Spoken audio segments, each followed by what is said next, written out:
Hello दोस्तों, स्वागत है आपका आपके यूट्यूब चैनल स्टडी की पाठशाला में। जैसा कि आप जानते हैं, डेली हिंदी व्याकरण के नाम से सीरीज चल रही है, जिसमें आपके साथ डिस्कस किया जाता है विलोम शब्द हो गया, वर्तनी शुद्ध, अनेक शब्दों के एक शब्द, वाक्यांश के लिए एक शब्द जिसे आप जानते हैं, अथवा तद्भव एवं तत्सम हो गया, विशेष एवं विशेषण हो गया, और पर्यायवाची शब्द डिस्कस किए जाते हैं। तो उसी के क्रम में बढ़ते हुए आइए आज की क्लास स्टार्ट करें। अगर आप इस चैनल पर नए हैं तो चैनल को सब्सक्राइब कर लीजिए, बेल आइकन को प्रेस कर लीजिए, जिससे आपको अगली वीडियो का नोटिफिकेशन मिल सके। तो ध्यान रखिएगा, जो टाइमिंग है क्लास प्रोवाइड करने की, शाम 4 बजे आपको क्लास प्रोवाइड कर दी जाती है स्टडी की पाठशाला पर। इस जो चैनल है स्टडी की पाठशाला पर, शाम 4 बजे आपको क्लास प्रोवाइड कर दी जाती है। तो आइए आज की क्लास स्टार्ट करें। तो सबसे पहले क्या है, विलोम शब्द। विलोम शब्द में ध्यान रखिएगा, पहले शब्द है उसके बाद उसका विलोम है, पहले शब्द उसके बाद उसका विलोम। तो पहला शब्द है क्या, तो पहला शब्द अगर बात करें तो पहला शब्द है थोक। थोक आप सुने होंगे, मार्केट में जाते हैं तो थोक मिलता है। अगर थोक लेते हैं सामान, अर्थात आप इकट्ठा लेते हैं, थोक क्या, इकट्ठा सामान लेते हैं, तो क्या आपको सस्ते में सामान मिलता है, तो वही थोक है, इकट्ठा सामान लेना। और फुटकर क्या है, एक एक करके बेचना।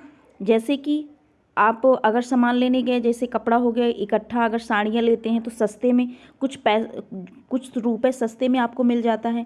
लेकिन आप जैसे कि एक एक साड़ी लेके जाएं, हर दिन आए एक साड़ी लेके जाएं, तो क्या होगा, आपको क्या इकट्ठा नहीं मिलेगा, अर्थात आप फुटकर में लेके जाना, वही फुटकर है।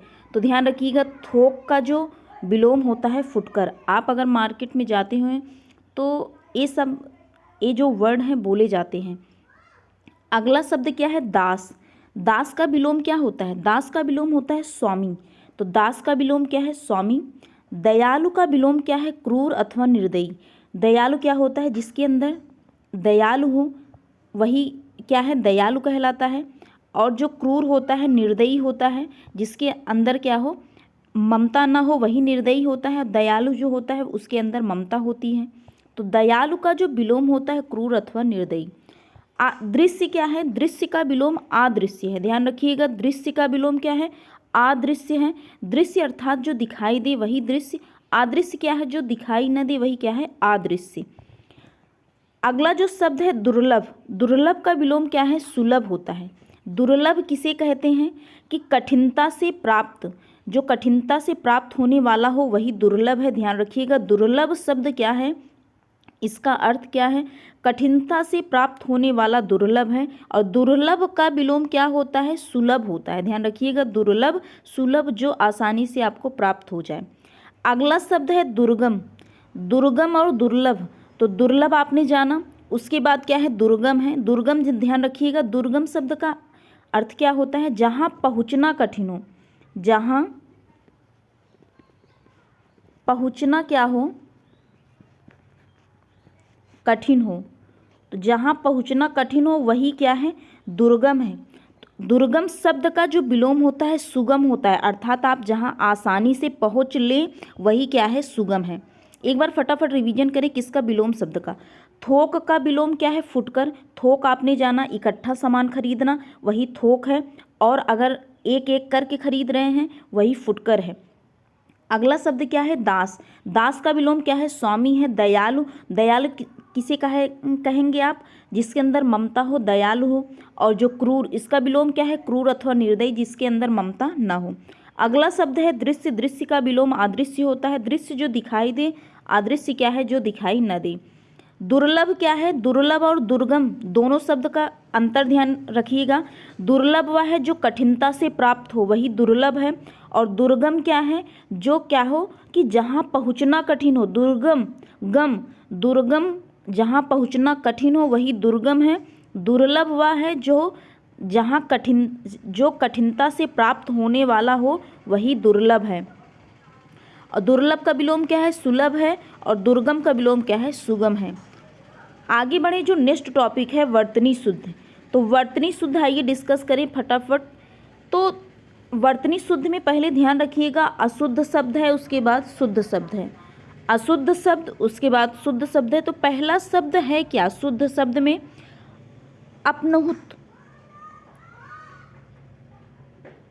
पहला शब्द क्या है, जो शब्द क्या है, शब्द है अपनुहति। एक ऐसे लिखा मिलेगा आपको, ध्यान रखिएगा, जो ए हा है, हा में ही क्या है, ना है। ध्यान रखिएगा, हा में ही ना है। पूरा शब्द कैसे, अपनुहति। अब अगला जो शब्द क्या है, आवाहन। आवाहन कैसे लिखा मिलेगा आपको, ऐसे भी लिखा मिल सकता है। और ध्यान रखिएगा, ये जो हा लगा है इसमें, हा में ही वाह है, ऐसे आपको लिखा मिलता है, आवाहन। ध्यान रखिएगा, आवाहन। ये क्या है, हा में ही क्या है, वाह है। जैसे चिन्ह आप लिखते हैं, चिन्ह कैसे सही रहता है, जो चिन्ह आप लिखते हैं, चिन्ह ना में ही हा रहता है, यही चिन्ह क्या होता है, शुद्ध होता है। वर्तनी की दृष्टि से शुद्ध शब्द है चिन्ह। ऐसे ही आवाहन, हा में ही क्या है, वाह है। ध्यान रखिएगा, आवाहन आप जिसका प्रोनाउंसिएशन या उच्चारण करते हैं, आवाहन, तो यही आवाहन क्या है, शुद्ध है। और ये क्या है, इसका भी अपन जो है, इसमें भी हा में ना लगा है। ध्यान रखिएगा, जो ऊपर का शब्द है उसमें भी हा में ना लगा हुआ है। आवाहन के बाद जो अगला शब्द क्या है, आजीविका। आजीविका क्या है, शुद्ध है, जबकि आजीविका क्या है, अशुद्ध है। तो आजीविका ना होकर क्या होता है, शुद्ध शब्द में आजीविका होता है। आजीविका क्या है, शुद्ध शब्द है। अगला जो शब्द है, आमिष। आमिष आप जानते हैं, या वाक्यांश के लिए एक शब्द है, या अनेक शब्दों का एक शब्द है। इसका तात्पर्य क्या होता है कि मांस से युक्त जो होता है आमिष होता है, अथवा सामिष होता है। तो आमिष, ध्यान रखिएगा, मांस से युक्त जो होता है आमिष होता है, और इसका विलोम क्या होता है, निरामिष होता है। अगला जो शब्द क्या है, कन्हैया। कन्हैया आप सभी जानते हैं किसे कहा जाता है, कृष्ण भगवान को। तो कन्हैया, तो कन्हैया ध्यान रखिएगा कैसे लिखा जाता है, कन्हैया। तो कन्हैया शब्द क्या है, शुद्ध है। तो कन्हैया शुद्ध है। आमिष क्या होता है, शुद्ध होता है। इसका तात्पर्य जो होता है मांस से युक्त आमिष होता है। आजीविका होता है, आजीविका ध्यान रखिएगा। आवाहन, आवाहन क्या है, जिसमें हा में ही व लगा होता है, आवाहन, वही क्या होता है, शुद्ध होता है। ऐसा भी लिखा मिल सकता है, और ये इसका मतलब ही होता है कि हा में क्या लगा है, व लगा है। ध्यान रखिएगा, आवाहन। आवाहन आप करते हैं किसी चीज़ का, वही आवाहन है। आगे बढ़े, जो नेक्स्ट टॉपिक है, अनेक शब्दों के एक शब्द। आइए डिस्कस करें अनेक शब्दों के एक शब्द। पहला जो शब्द है, जिसे आप वाक्यांश के लिए एक शब्द के नाम से भी जानते हैं, एकाधिकार। एकाधिकार क्या है, एक ही आदमी का अधिकार। एक ही आदमी का अधिकार क्या होता है, एकाधिकार। एक का अधिकार, एकाधिकार क्या है, एक का अधिकार, अर्थात एक ही आदमी का अधिकार क्या है, एकाधिकार। अगला शब्द जो है, एकांतिक। एकांतिक क्या है, एकांत से बना है एकांतिक। क्या है, एकांत। आप एकांत जानते हैं, अकेले में रहना, वही एकांत है। कहते नहीं कि एकांत में हमें छोड़ दीजिए, वही शब्द है। अर्थात इसका तात्पर्य क्या है, अन्य से संबंध न रखने वाला एकांतिक होता है। तो इनका कोई व्यक्ति अगर कहता है कि हमें एकांत में छोड़ दिए, अर्थात हमें अकेला छोड़ दीजिए, अर्थात उसका तात्पर्य क्या लिया गया कि अन्य से संबंध न रखने वाला क्या होता है, एकांतिक होता है। अगला जो शब्द क्या है, एरावत। आप सुनते हैं, इंद्र का सफ़ेद हाथी, उसे ही एरावत कहा जाता है। तो एरावत क्या है, इंद्र का सफ़ेद हाथी। अब अगर बात आए इंद्र की, तो इंद्र का जो पर्यायवाची है आपके साथ डिस्कस कर दिया गया है। तो आपकी क्या रिस्पॉन्सिबिलिटी है थी, आप इस इंद्र का जो पर्यायवाची है आप एक बार जाके खुद से रिवाइज करिएगा। आज इंद्र का पर्यायवाची कि एरावत क्या है, इंद्र का सफ़ेद हाथी। आगे बढ़े, जो अगला क्या है, अगला शब्द क्या है, औरस। औरस क्या है, अपनी विवाहिता पत्नी से उत्पन्न। तो अपनी विवाहिता पत्नी से उत्पन्न जो हो, वही क्या कहलाता है, औरस कहलाता है। तो औरस, ध्यान रखिएगा, अपनी विवाहिता पत्नी से उत्पन्न क्या है, औरस है। अगला शब्द क्या है, औदार्य दाता। औदार्य दाता क्या है, जो सब कुछ उदारता से देना जानता हो, वही क्या है, औदार्य दाता। अगला शब्द क्या है, कल्पनातीत। कल्पनातीत क्या है, जो कल्पना से परे हो, वही कल्पनातीत होता है। कल्पना से परे, कल्पनातीत। नेक्स्ट टॉपिक की बात करें, तद्भव एवं तत्सम है। तो तद्भव क्या है, हिंदी रूप होता है। तत्सम क्या होता है, संस्कृत रूप होता है। तो पहले तद्भव है, उसके बाद तत्सम है। ध्यान रखिएगा, पहले तद्भव, उसके बाद तत्सम। पहला शब्द क्या है, उगना। आप देखते हैं गांव में बोला जाता है बीज उगना, तो बीज क्या हो गया, उग गया है। उगना वही उगना है। इसका तत्सम क्या होता है, उद्गत होता है। क्या होता है, उद्गत होता है। तद्भव शब्द जो है हिंदी रूप होता है, अर्थात उगना क्या है, हिंदी रूप है, जबकि इसका तत्सम रूप क्या है, उद्गत होता है। अगला शब्द क्या है, उपास। उपास शब्द क्या है, तद्भव है, जबकि उपवास। आप उपवास रखते हैं, आप उपवास शब्द क्या होते हैं, ज़्यादा बोलते हैं, अर्थात आप तत्सम शब्द का प्रयोग करते हैं। देखिए आप समाज में या शहर में भी उपवास शब्द, आप उपवास रहते हैं। उपवास शब्द क्या है, तत्सम है। जब भी आप अगर उपवास रखिए तब आप उस शब्द का रिवीजन करिए कि यह शब्द जो मैं उपवास रख रहा हूँ या रख रही हूँ, उपवास शब्द है क्या। उपवास शब्द क्या है, तत्सम है। किसका तत्सम है, तो उपास शब्द का तत्सम है, अर्थात उपास शब्द क्या है, तद्भव है। अगला शब्द क्या है, उजला। उजला शब्द किसका तद्भव है, तो उज्ज्वल का। आप देखते हैं एग्जाम में बहुत बार पूछा जाता है, किसमें, शुद्ध, वर्तनी शुद्ध में पूछा जाता है। तो ये शब्द जो वर्तनी शुद्ध से शुद्ध है, यह शब्द है क्या, तत्सम रूप है, जबकि इसका तद्भव क्या है, उजला है। तो आप ऐसे रिलेट कर लीजिए कि यह एग्जाम में बहुत बार पूछा गया है। किस में पूछा गया, तो वर्तनी शुद्ध में पूछा गया है। तो यह शब्द है क्या, तो तत्सम रूप है, अर्थात संस्कृत रूप है, जबकि इसका तद्भव क्या है, उजला है। अगले शब्द की बात करें, ऊन। ऊन कैसे रिलेट करेंगे, ऊन का आप स्वेटर पहनते हैं। ऊन का क्या होता है, आप स्वेटर पहनते हैं, तो वही स्वेटर जो आप पहनते हैं वह किसका बना है, तो ऊन का बना है। तो ऊन शब्द क्या है, तद्भव है, जबकि इसका तत्सम क्या होता है, ऊर्ध्व होता है। ऊर्ध्व शब्द किसका तत्सम है, तो ऊन का तत्सम है। आगे बात करें, ऊंचा। अगला शब्द क्या है, ऊंचा। आप ऐसे इसको कैसे रिलेट करेंगे, इसका तत्सम क्या है, उच्च। आपने उच्च न्यायालय सुना होगा, उच्च न्यायालय, उच्चतम न्यायालय। वही उच्च शब्द आप उच्च न्यायालय से रिलेट करिए कि वही उच्च जो उच्च न्यायालय में उच्च लगा है वह क्या होता है, तत्सम रूप। आप उस तत्सम रूप का प्रयोग करते हैं उच्च न्यायालय में, जबकि इसका जो तद्भव क्या है, ऊंचा होता है। जैसे खंबा क्या होता है, ऊंचा होता है। खंबा क्या होता है, ऊंचा होता है। पहाड़ ऊंचा होता है। तो वहीं से रिलेट कर लीजिए। और इसको उच्च शब्द को आपने कैसे रिलेट किया, उच्चतम न्यायालय से। तो उच्चतम न्यायालय से आपने रिलेट किया, तो उच्च शब्द क्या है, तत्सम शब्द है। जब भी आप कभी आप न्यायालय का नाम लेंगे, उच्च न्यायालय का, तो आपके दिमाग में तुरंत क्लिक करेगा, अच्छा उच्च न्यायालय ने हमने रिलेट किया था उच्च न्यायालय को, किससे, तत्सम रूप से। तो वही तत्सम है, कौन, उच्च। उच्च शब्द क्या है, तत्सम रूप है, जबकि इसका तद्भव क्या होता है, ऊंचा होता है। तो खंबा क्या होता है, ऊंचा होता है। स्तंभ ऊंचा होता है। अगला शब्द क्या है, ऊंट। ऊंट आप सभी देखे होंगे, तो वही ऊंट शब्द क्या है, तद्भव है, अर्थात हिंदी रूप है, जबकि इसका तत्सम क्या होता है, ऊष्ट होता है। ऊष्ट क्या है, तत्सम रूप है, किसका, ऊंट का। आज कितने डिस्कस किए गए, तो 6 क्या है, तत्सम तद्भव डिस्कस किए गए। तो आपने पहला शब्द की देखा क्या, उगना। उगना आपने कैसे रिलेट किए, बीज जब आप खेत में बोते हैं तो क्या होता है, उग जाता है, उगना होता है। वही शब्द वहीं से बना है, उगना। तो उगना शब्द क्या है, तद्भव है, जबकि इसका तत्सम क्या है, उद्गत है। अगला शब्द आपने देखा, उपवास। आप उपवास रहते हैं, तो उपवास शब्द क्या है, तत्सम है, जबकि इसका तद्भव क्या हो, उपास है। अगला शब्द आपने देखा, उज्ज्वल। उज्ज्वल शब्द कैसे रिलेट किया आपने, उज्ज्वल शब्द की यह एग्जाम में बहुत बार आता है और यह वर्तनी शुद्ध से शुद्ध है। तो यह शब्द क्या है, तत्सम है, जबकि इसका तद्भव क्या है, उजला है। अगला शब्द आपने देखा, उन। उन शब्द को आपने कैसे रिलेट किया कि इसका हम स्वेटर पहनते हैं, तो उन शब्द क्या है, तद्भव है, जबकि इसका तत्सम क्या होता है, ऊर्ध्व होता है। अगला शब्द आपने देखा, ऊंचा। ऊंचा शब्द को आपने कैसे रिलेट किया कि इसका तत्सम उच्च होता है, अर्थात उच्च न्यायालय से हमने रिलेट किया। तो उच्च शब्द क्या है, तत्सम है, जबकि ऊंचा क्या है, इसका तद्भव है। अगला शब्द आपने ऊंट देखा, ऊंट है, तो अगला शब्द क्या है, ऊंट। ऊंट आप देखते हैं, तो ऊंट शब्द क्या है, तद्भव है, जबकि इसका तत्सम क्या है, ओष्ठ है। नेक्स्ट टॉपिक की बात करें, विशेष एवं विशेषण है। आइए डिस्कस करें विशेष एवं विशेषण। सबसे पहले क्या है, विशेष है, उसके बाद उसका विशेषण है। विशेष क्या होता है, संज्ञा होता है, जबकि विशेषण क्या है, विशेषता बताता है। तो पहला शब्द विशेष में क्या है, अनुक्रम है। तो अनुक्रम, क्रम से चलना, अनुक्रम।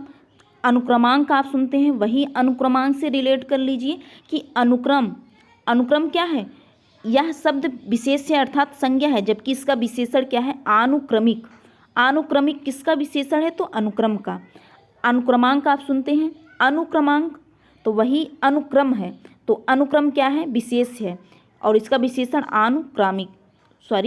अनुक्रमिक है। अगला शब्द क्या है, अनुराग। अनुराग आप जानते हैं ममता होता है, अनुराग ममता हो, प्यार हो, वही अनुराग है। अनुराग का अगर पूछा जाए विलोम क्या होता है तो विराग होता है। तो ध्यान रखिएगा, अनुराग शब्द का पर्यायवाची क्या होता है, ममता होता है, प्यार होता है। ये अनुराग शब्द का क्या है, पर्यायवाची है। अनुराग शब्द क्या है, विशेष है अर्थात संज्ञा है, इसका विशेषण क्या है, अनुरागी। अनुरागी किसका विशेषण है, तो अनुराग का विशेषण है। अगले शब्द की बात करें, अक्ल। अगला शब्द क्या है, अक्ल है। अक्ल का विशेषण क्या है, अक्लमंद। आपने एक कहावत यह सुना होगा गांव में, अक्ल बड़ी की भैंस। सुना होगा, कहते बड़े लोग जब पूछते हैं बच्चों से तो कहते हैं अक्ल बड़ी की भैंस, तो बच्चा बताता है कि भैंस बड़ी है, क्योंकि उस समय उसको उतना ज्ञान नहीं रहता, जबकि क्या बड़ा होता है, अक्ल बड़ा होता है। तो आप वहीं से रिलेट करिए कि जो अक्ल शब्द क्या है, आपने रिलेट किया कि अक्ल बड़ी की भैंस, तो अक्ल शब्द क्या है, विशेष है, संज्ञा है, जबकि विशेषण क्या है, अक्लमंद। अक्लमंद अक्ल का क्या है, विशेषण है। तो अक्ल का विशेषण क्या है, अक्लमंद है, जबकि अक्ल क्या है, विशेष अर्थात संज्ञा है। अधिकार। अधिकार शब्द का विशेषण क्या है, अधिकारी। तो कोई व्यक्ति होता है जब अधिकारी बन जाता है, आपने सुना होगा कि यह व्यक्ति अधिकारी बन गया। अधिकारी शब्द आप ज़्यादा प्रयोग भी करते हैं। तो अधिकारी जब बनेगा तो उसको अधिकार मिलेगा कि नहीं मिलेगा, आप बताइएगा। तो अधिकारी जब बनता है तो उसको कुछ ना कुछ अधिकार तो मिलता ही है। तो अधिकारी बन रहा है, कौन, व्यक्ति बन रहा है ना, तो वह व्यक्ति की विशेषता बता रहा है। जैसे कोई व्यक्ति हुआ, यह अधिकारी बन गया, तो अधिकारी शब्द किसकी विशेषता बता रहा है, इस व्यक्ति की विशेषता बता रहा है। तो अधिकारी शब्द क्या हुआ, विशेषण हुआ। तो विशेषण जो विशेषता बताता है वही तो विशेषण होता है। तो अधिकारी शब्द विशेषता बताया उस व्यक्ति की, और उस व्यक्ति को क्या मिला, अधिकार मिला। तो अधिकार शब्द क्या है, संज्ञा है, जबकि अधिकारी शब्द क्या है, विशेषण है। अगला शब्द क्या है, अलंकार। आप अलंकार पढ़ते हैं, अलमधनकार, तो अलंकार पढ़ते हैं, तो अलंकार जो पढ़ते हैं आप, वो अलंकार शब्द है क्या, संज्ञा है। आज के बाद अगर आप देखें, अलंकार पढ़ें, तो अलंकार शब्द आपको रिलेट करना है क्या है, संज्ञा है। यह शब्द क्या है, संज्ञा है। इसका जो विशेषण क्या होता है, अलंकारिक होता है अथवा अलंकृत होता है। आप देखते होंगे, सुनते भी होंगे कि यह व्यक्ति अलंकृत किया गया, तो अलंकृत सुशोभित मान की, तो वहीं से रिलेट है। तो अलंकृत शब्द ध्यान रखिएगा कि क्या है, विशेषण है। किसका विशेषण है, तो अलंकार का विशेषण है। विशेषण में आपके साथ कितने विशेषण डिस्कस किए गए, तो ध्यान रखिएगा 5 विशेषण आपके साथ डिस्कस किए। सबसे पहला अनुक्रम है, दूसरा अनुराग है, तीसरा क्या है, अक्ल है, चौथा अधिकार है और पांचवा क्या है, अलंकार है। तो अनुक्रम, अनुराग, अक्ल, अधिकार, अलंकार, ध्यान रखिएगा 5 विशेषण आपके साथ डिस्कस किए गए। नेक्स्ट जो टॉपिक है पर्यायवाची शब्द, आइए डिस्कस करें पर्यायवाची शब्द। तो पर्यायवाची में एक पर्यायवाची लिया गया है, ध्यान रखिएगा, चंद्रमा का पर्यायवाची। किसका पर्यायवाची, तो चंद्रमा का पर्यायवाची। चंद्रमा का पर्यायवाची आपके साथ डिस्कस किया जाएगा, ध्यान रखिएगा, चंद्रमा का पर्यायवाची। अगर बात करें चंद्रमा की पर्यायवाची की, तो सबसे पहला क्या है, निशापति। निशा का तात्पर्य आप क्या जानते हैं, निशा का मतलब क्या होता है, रात से होता है, और पति का मतलब क्या होता है, निशापति। तो पति क्या ईश्वर होता है, ईश्वर कह लीजिए अथवा स्वामी कह लीजिए। तो निशापति, पति का तात्पर्य क्या है, स्वामी से है।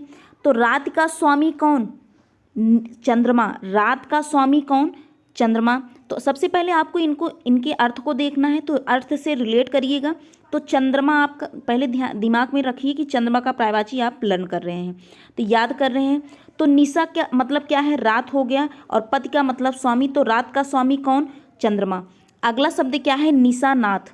तो निशा का तात्पर्य क्या है, रात से है, और नाथ का तात्पर्य क्या है, स्वामी कह लीजिए, ईश्वर कह लीजिए। तो रात का स्वामी कौन हो गया, चंद्रमा हो गया। अगला शब्द क्या है, राका। अगला शब्द क्या है, राकापति। राका का तात्पर्य क्या है, रात से होता है, रात का पर्यायवाची राका होता है, और पति का अर्थात क्या है, स्वामी। तो रात का स्वामी क्या हो गया, चंद्रमा हो गया। अगला शब्द क्या है, तारा, और पति का तात्पर्य आपने देखा कि स्वामी। तो तारा का स्वामी कौन है, चंद्रमा है। अगला शब्द क्या है, रजनी। अगला शब्द क्या है? रजनी। रजनी का तात्पर्य भी किससे है? रात्रि से है। तो पति का अर्थ आप जानते हैं स्वामी से रिलेट है, ध्यान रखिएगा। तो रात्रि का स्वामी कौन होगा? चंद्रमा होगा। रात्रि का स्वामी कौन? चंद्रमा। अगला शब्द क्या है? रजनीश। रजनी धनीश। तो रजनी का तात्पर्य आपने क्या जाना? रजनी कौन है? रात्रि से है। रजनी का तात्पर्य क्या है? रात्रि, अथवा रात्रि का पर्यायवाची क्या है? रजनी है। तो रजनी। ईश क्या होता है?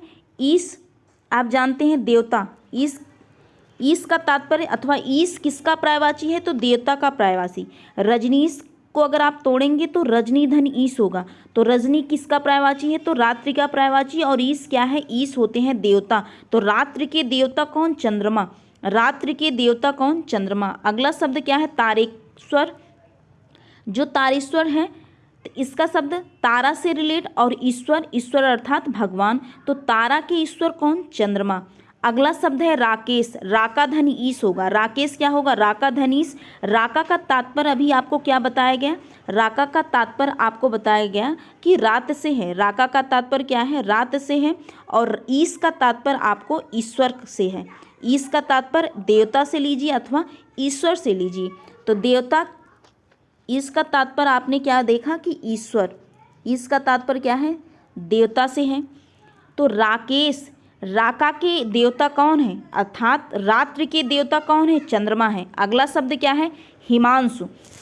हिम का अर्थ होता है बर्फ से। हिम का अर्थ क्या है? बर्फ। बर्फ कौन होता है? जो शीतलता हमें प्रदान करे। अंशु क्या होता है? अंशु का जो अर्थ होता है किरण से। अंशु किसका पर्यायवाची है? तो किरण का पर्यायवाची है, ध्यान रखिएगा। तो जो हमें क्या दे? वह किरण जो हमें क्या दे? शीतलता प्रदान करे। तो कौन है? चंद्रमा है। तो ध्यान रखिएगा, हिमांशु इनको क्यों कहा जाता है कि क्या करते हैं? हमें क्या? शीतलता प्रदान करते हैं। हिम का तात्पर्य बर्फ। बर्फ किससे? कि जो शीतलता किरणें दे। इसका तात्पर्य क्या हो गया? अंशु का तात्पर्य किरण से होता है कि जो किरण हमें शीतलता प्रदान करे वही क्या होती हैं? हिमांशु होती हैं। अगला शब्द क्या है? सुधांशु। सुधा का तात्पर्य क्या है? अमृत से है, ध्यान रखिएगा। सुधा का तात्पर्य अमृत से है। और अंशु का तात्पर्य किरण से है। अंशु का तात्पर्य किरण से है। तो वह किरण जो अमृत प्रदान करे कौन है? चंद्रमा है। इसलिए इनको सुधांशु भी कहा जाता है। अगला शब्द क्या है? चंद्र। अगला शब्द क्या है? चंद्र। चंद्र क्या है? संस्कृत का शब्द है। इसका तात्पर्य क्या होता है? शीतलता पहुँचाना। इसका तात्पर्य क्या है? शीतलता पहुँचाना। तो चंद्र किसका शब्द है? तो संस्कृत का शब्द है। यह क्या करता है? शीतलता प्रदान करता है। अगला शब्द क्या है? इंदु। इंदु किसका पर्यायवाची है? ध्यान रखिएगा, इंदु चंद्रमा का पर्यायवाची। चंद्रमा का पर्यायवाची कौन है? इंदु है। हिमकर, आप ध्यान रखिएगा, हिम का अर्थ होता है बर्फ। और बर्फ क्या करता है? हमें शीतलता प्रदान करता है। और कर का जो पर्यायवाची होता है किरण होता है। तो वह किरण जो हमें क्या करें? शीतलता प्रदान करें, कौन होते हैं? चंद्रमा होती हैं। अगला शब्द क्या है? विभाकर। विभाकर किसका पर्यायवाची है? तो चंद्रमा का पर्यायवाची है।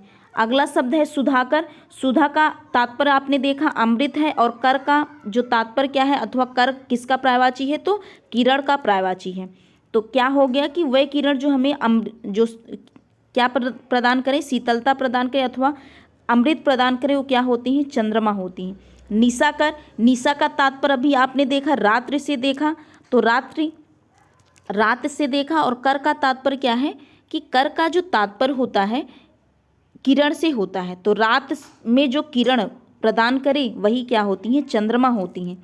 अगला शब्द क्या है? कलाधर। अगला शब्द क्या है? कलाधर। तो धर का अर्थ होता है धारण करने वाला। धर का अर्थ होता है धारण करने वाला, धर। और कला का अर्थ होता है, ध्यान रखिएगा, किरण होता है। कला का अर्थ क्या होता है? किरण होता है। तो किरण को धारण करने वाला कौन? चंद्रमा। किरण को धारण करने वाला कौन? तो चंद्रमा। इसलिए इनको कलाधर कहा जाता है। इसीलिए इनको कलानिधि भी कहा जाता है। अगला शब्द है मयंक। इनको मयंक क्यों कहा जाता है? ध्यान रखिएगा, ये मयंक जो शब्द है तद्भव है। बाद में ये क्या बना? मृगांक बना।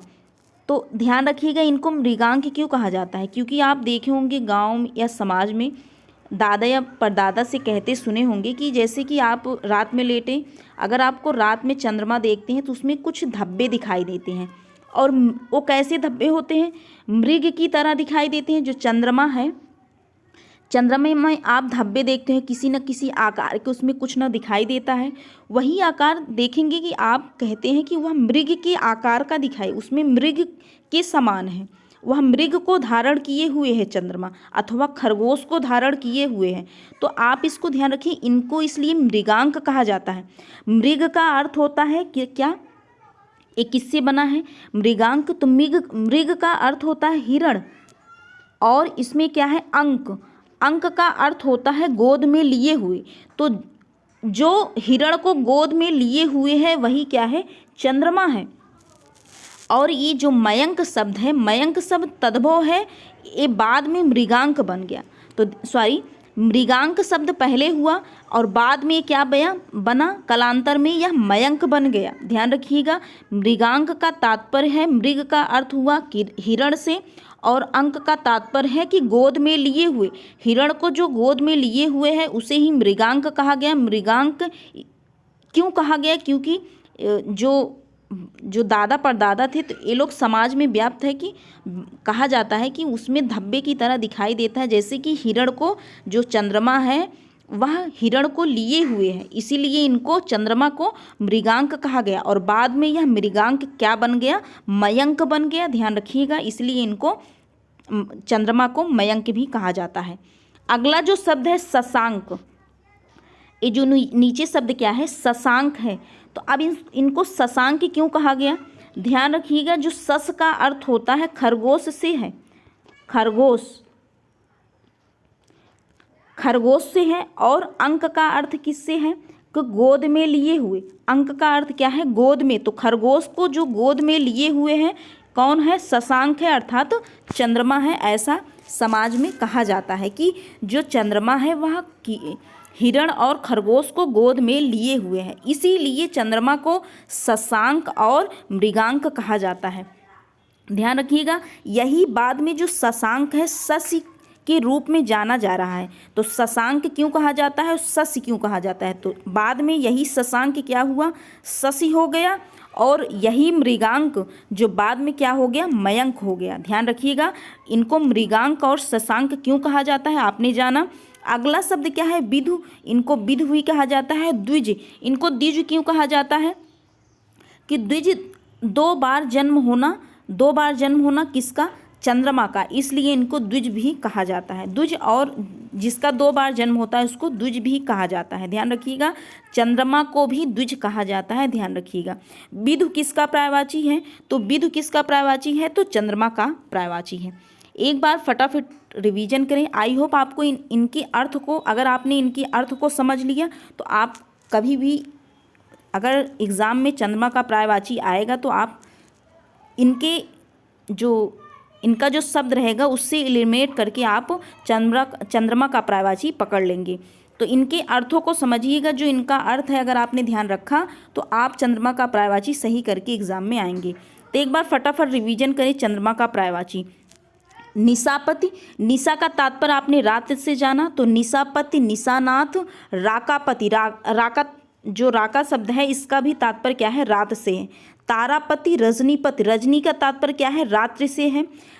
रजनीश हो गया, तारेश्वर हो गया। राकेश, राकाधन ईश, राका का तात्पर्य क्या है, रात से है। तो रात के ईश्वर जो होते हैं तो राकेश होते हैं, इसीलिए राकेश किसका पर्यायवाची है, तो चंद्रमा का पर्यायवाची है।